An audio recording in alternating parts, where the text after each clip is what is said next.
This is the Biblical Unitarian Podcast. Welcome to the Biblical Unitarian Podcast, the podcast that aims to start conversations about the oneness and unity of God and about the humanity of Jesus. My name is Dustin Smith, and as always, I will be your host. Thank you so much for tuning into this week's episode of the Biblical Unitarian Podcast. This week we have episode 240 entitled The Lion from the Tribe of Judah.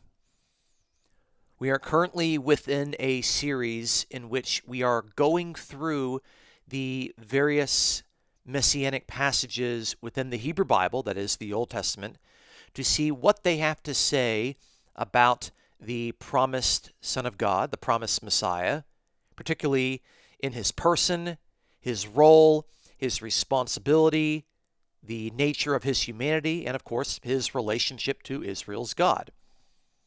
Now, there are a lot of passages that are supposedly messianic prophecies, but I'm trying to focus in on the most significant ones, the ones that have the biggest bearing on New Testament Christology, the ones that can be verified with some sort of tangible and discernible measure.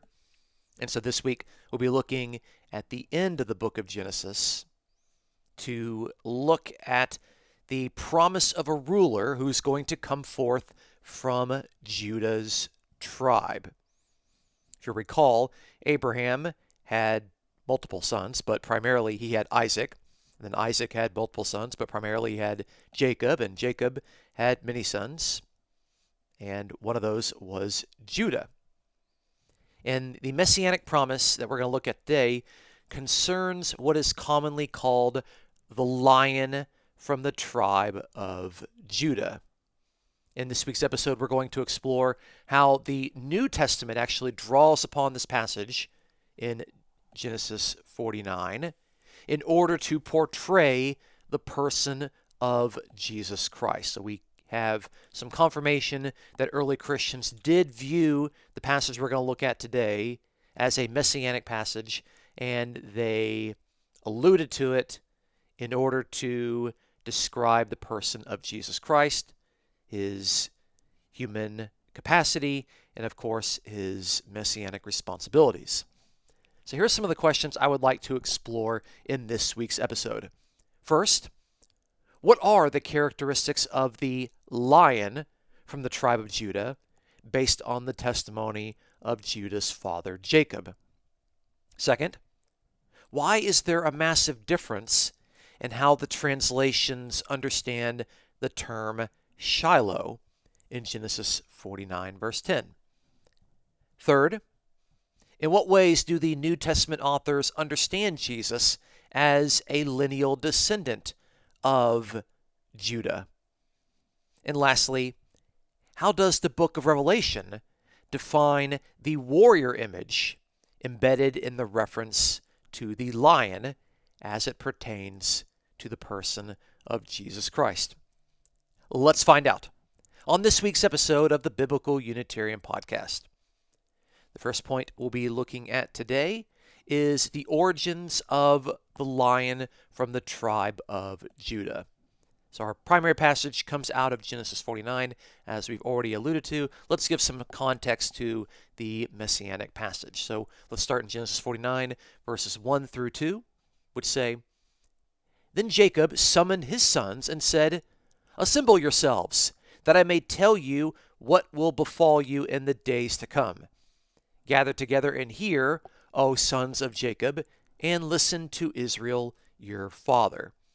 So we can see here that Israel, the other name for Jacob, has gathered his sons, and of course he's going to go down and give each of these sons his final will and testimony. So when it comes to Judah, we can begin reading in the same chapter, chapter 49, starting in verse 8. So Jacob says, Judah, your brothers shall praise you. Your hand shall be on the neck of your enemies. Your father's sons shall bow down to you. Judah is a lion's whelp. From the prey, my son, you have gone up. He couches, he lies down as a lion, and as a lion, who dares rouse him up? The scepter shall not depart from Judah, nor the ruler's staff from between his feet, until Shiloh comes, and to him shall be the obedience of the peoples. That's Genesis 49, verses 8 through 10.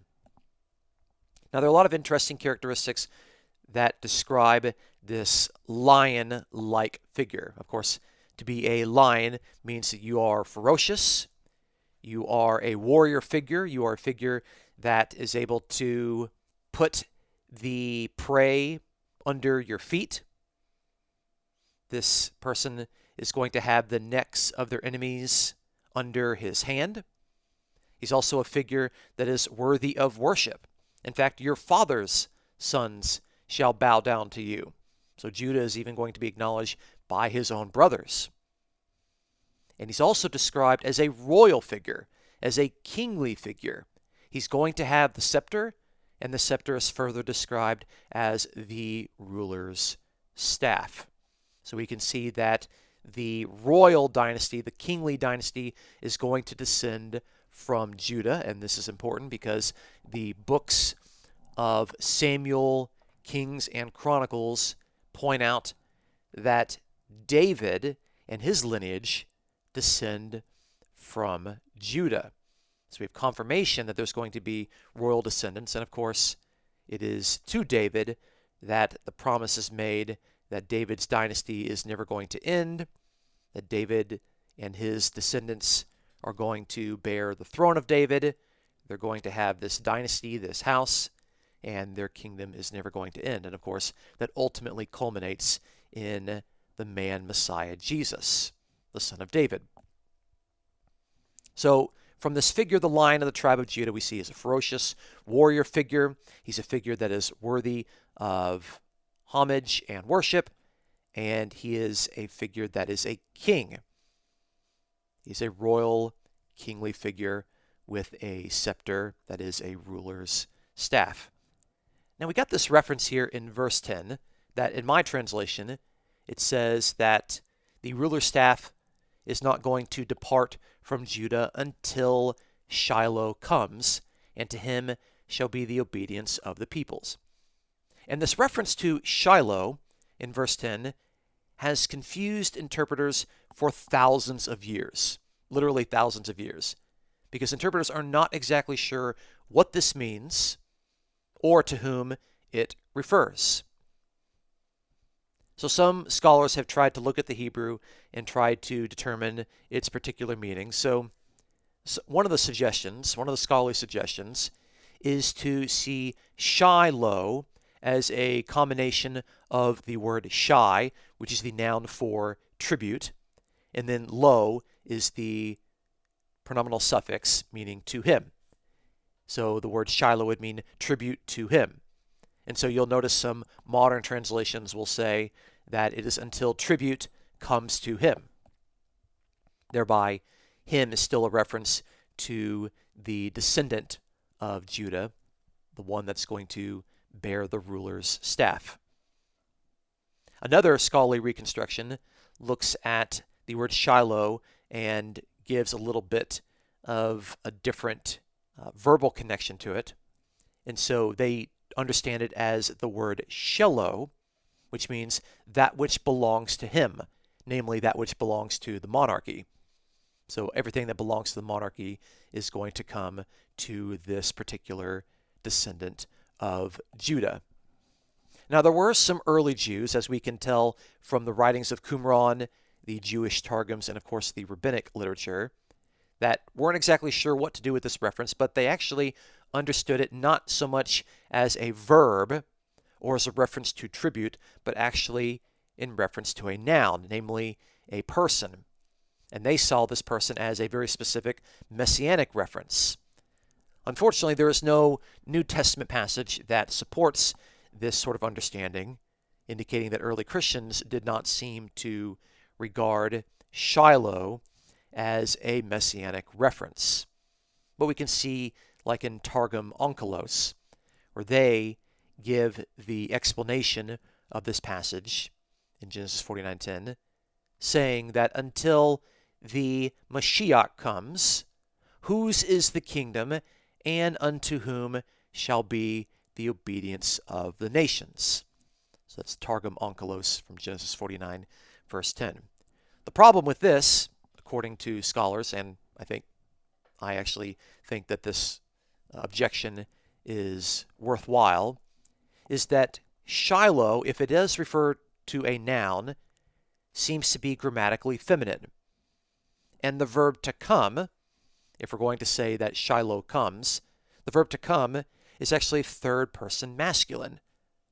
So it's difficult to understand why the author, who knows the grammar quite well, would break the grammar to indicate that a messianic reference referring to a feminine figure is now being used and coordinated with the verb to come, which is actually third person masculine.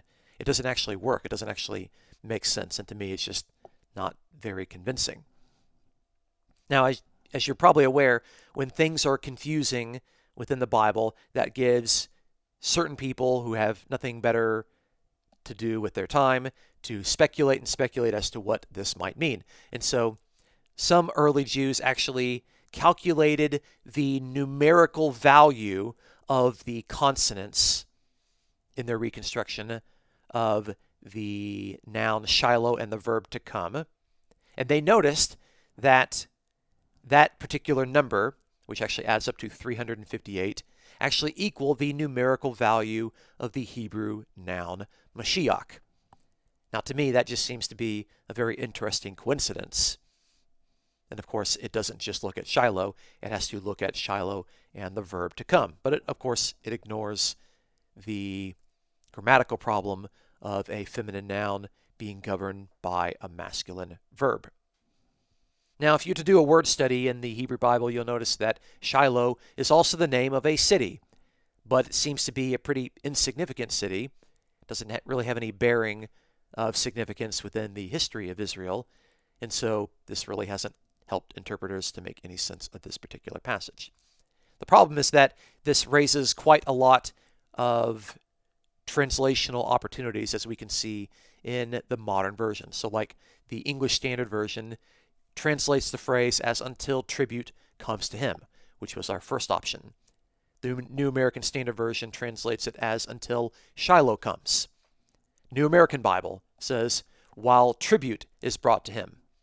The Old King James Version has until Shiloh comes. The Holman Christian Standard Version says until he whose right it is comes. And the Septuagint seem to have understood it as until there comes the things that are stored up for him. So there's not even a small consensus on this particular matter. In fact, it seems to be pretty evenly divided, but scholars just aren't really sure what to do with it.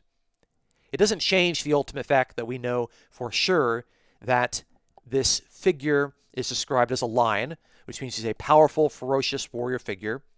He's a figure that is worthy of worship, not only of the other brothers, the descendants of Jacob, but also all of the peoples. Obedience of all of the peoples, namely all the nations, are going to be given unto this royal figure. And of course, he is, as I said, a royal kingly figure. He is a king, he is a regent. He's one who's going to rule with a ruler's staff. And he's a descendant of Judah, meaning as Judah is a human being, all of his descendants are going to be human beings. This is not an angel that descends from Judah, and certainly not Israel's God, or some sort of supposed person in a Godhead within Israel's God that is a descendant of Judah. The descendant of Judah is a human being. He's a man. He is a member of the human race. That much is absolutely clear.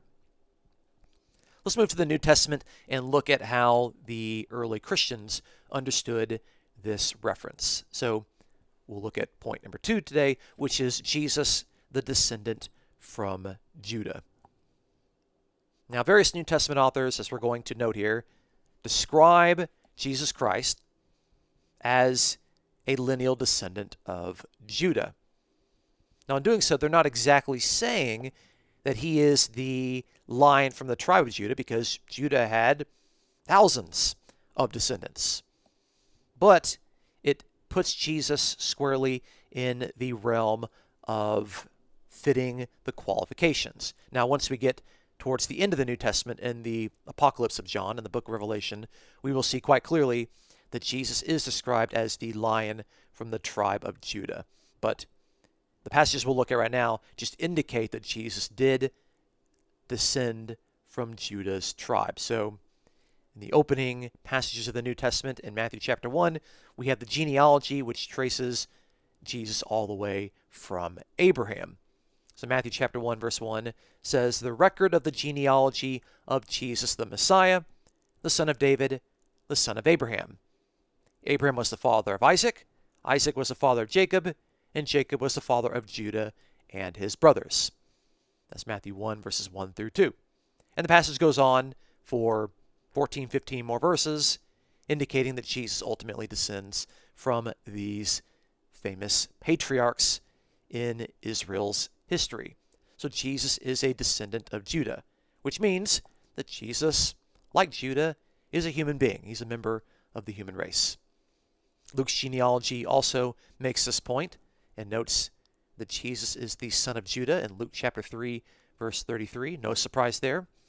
And then when we get to the book of Hebrews, which is often thought of having an extremely high Christology, whatever that might mean, that needs to be further defined.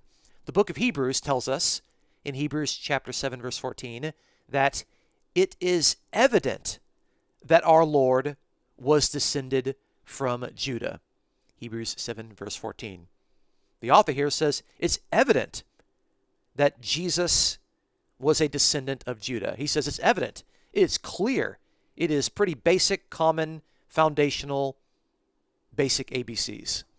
It is so evident, it's so obvious, because Jesus is a human being. He's a man, he's a Jew who descended from Judah. And that's quite clear. Despite the fact that Hebrews does have a wisdom Christology, this does not take away from the fact that the book of Hebrews describes Jesus in very significant human terms. So those passages indicate that Jesus did descend from Judah, which of course makes him a member of Israel, it makes him a Jew, and of course it makes him a man, a human being, a member of the human race. Not an angel, and not God, certainly. So let's move to our third and final point, looking at the book of Revelation, which is the conquering Messiah in the Apocalypse of John. So I'm going to read the first 5 verses from Revelation chapter 5, but it's very interesting to also look at the following verse to show how the book of Revelation further interprets and defines these various images that are given to Jesus. And of course, when you're describing Jesus as a lion, you're using animal-like images to describe a human being. You're not saying that Jesus is an actual animal. You're using symbols, which is, of course, what the book of Revelation does.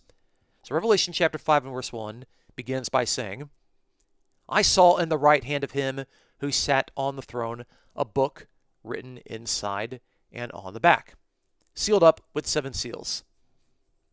And I saw a strong angel proclaiming with a loud voice, 'Who is worthy to open the book and to break its seals?' And no one in heaven or on the earth or under the earth was able to open the book or to look into it. Then I began to weep greatly, because no one was found worthy to open the book or to look into it. And one of the elders said to me, 'Stop weeping. Behold, the Lion that is from the tribe of Judah, the root of David, has conquered so as to open the book and its 7 seals.'" That's Revelation chapter 5, verses 1 through 5. So this vision begins by offering the first-hand account of John the Revelator. He saw in the right hand of him who sat on the throne. So he's talking about God, but he doesn't want to describe God fully because you just can't do that. So he's just the one who is sitting on the throne. And in his right hand is this scroll. It gets translated as a book, but it's actually a scroll. It's a rolled up scroll, and it's sealed with 7 seals. You can't seal a book with 7 seals, so clearly it is a scroll. And there's an angel that is proclaiming the fact that they are looking for someone worthy to open this scroll and to break its seals. And there's nobody anywhere that is able to do this. Now, if God has a scroll, that indicates that God has his purposes and his plans, who is able to reveal these to the world. Clearly, the angel, the strong angel, is not able to do this. He's the one looking out and saying that no one was found. And of course, John begins to cry and weep because this is very upsetting to him. And then one of the elders speaks to John by saying that he needs to stop crying because, behold, look, pay attention, the Lion from the tribe of Judah, the root of David, has conquered so as to open the scroll and its 7 seals. So they did find someone. They did find someone who's able to take the scroll out of the hand of God and to break its seals, to read it, and of course to reveal the purposes of God written within that particular scroll. And this person is called the Lion from the tribe of Judah, but he's also called the root of David. So we are combining images. This one actually comes from Isaiah chapter 11, which indicates that the promised king is going to be the root of David, the descendant of David. The root, of course, indicates the offspring from David's family tree. It uses that root sort of language. Okay? Actually, the word more accurately refers to the shoot. It's the shoot, the offspring of David. But it combines those images. So you have 2 different images there. We have someone who descends from Judah. That's a human being who descends from Judah's, obviously, human family line. And also the shoot of David. So it's a descendant of David. So we know that he's a king. We can see here that he is a lion-type figure. He is a warrior figure.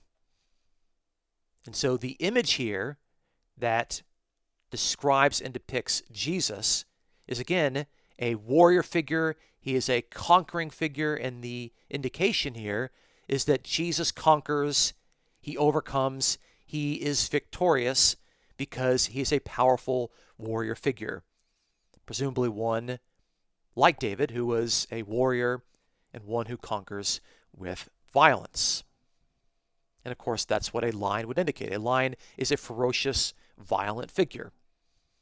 Now, that's not where the book of Revelation ends, because the very next verse further defines and unpacks how this powerful, conquering warrior figure, who is a human being descending from Judah and David, and he's also a royal figure descending from Judah and David.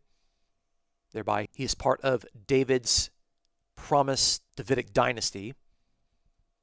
This figure is further explained in Revelation 5, verse 6, which says, "And I saw between the throne with the 4 living creatures and the elders a lamb standing as if slain, having 7 horns and 7 eyes, which are the 7 spirits of God sent out into all the earth." Revelation 5, verse 6. Now, the book of Revelation, if you're not already familiar with this, it has this literary theme called hearing and seeing. And the way that the theme in Revelation of hearing and seeing works is that someone will hear something, and then he'll turn and he'll look at it, and what he sees is meant to further define what he just heard. And this is one of the passages that clearly indicates this, but it's all over the book of Revelation from the first chapter all the way to the last chapter. And so what John hears is that Jesus is a lion, a warrior figure from the tribe of Judah, from the root of David, and when he turns and he looks, what he sees further defines this powerful, violent warrior figure. And what he sees is quite the opposite of a warrior figure. He sees a lamb. And this lamb has some sort of paradoxical understanding. The lamb is standing up as if dead. And so there's this simultaneous image that the lamb is crucified and risen. And it's combining all of these images to indicate that the lamb, of course, the sacrificial image, the docile, nonviolent image. Of course, there are Passover overtones that are involved in that, so there are salvific images of redemption and restoration. But the lamb is not a violent figure. In fact, it indicates the manner in which Jesus, as the Lion of the tribe of Judah, has conquered. Did Jesus conquer as a powerful warrior figure? No, Jesus conquered as a nonviolent lamb who has died. He has been slain, literally in the Greek, he has been slaughtered, and yet he has been vindicated because he is now standing. And so the New Testament authors depict Jesus as the Lion of the tribe of Judah, but they indicate that Jesus conquers not as a ferocious, violent lion, but he conquers as a Passover lamb who has died, who has been slaughtered, and of course, he has been vindicated by being raised from the dead. So what we can indicate from our study is that Jesus is the Lion of the tribe of Judah, indicating that Jesus has descended from Judah, of course, descending from David as well, which makes Jesus a bona fide human being. He is a member of the human race. He is a man, not an angel from heaven, certainly not the second member of the Trinity. Jesus, of course, is worthy of worship.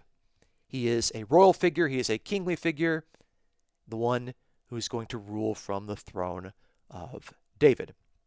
So there you have it. That is our study of the Lion from the tribe of Judah as it pertains to messianic prophecies and its fulfillment in the man Jesus Christ. Thank you so much for listening to this week's episode. Please join us next week as we look at, drumroll please, the prophecies surrounding the scepter of Israel and the star from Jacob that is located in Numbers chapter 24. You won't want to miss this particular episode, so please look forward to our next episode. If you enjoy our podcast, please consider supporting us as we aim to promote the sound and non-negotiable truths about the oneness and unity of God and about the humanity of Jesus. You can support us for absolutely free by subscribing on iTunes and YouTube, by giving us an honest review on iTunes, and by sharing your favorite episodes with your friends. If you'd like to offer a donation, there is a link to PayPal associated with this episode. The Biblical Unitarian Podcast is produced and edited by Dustin Williams. I am Dustin Smith, your host. Until next time, please take care.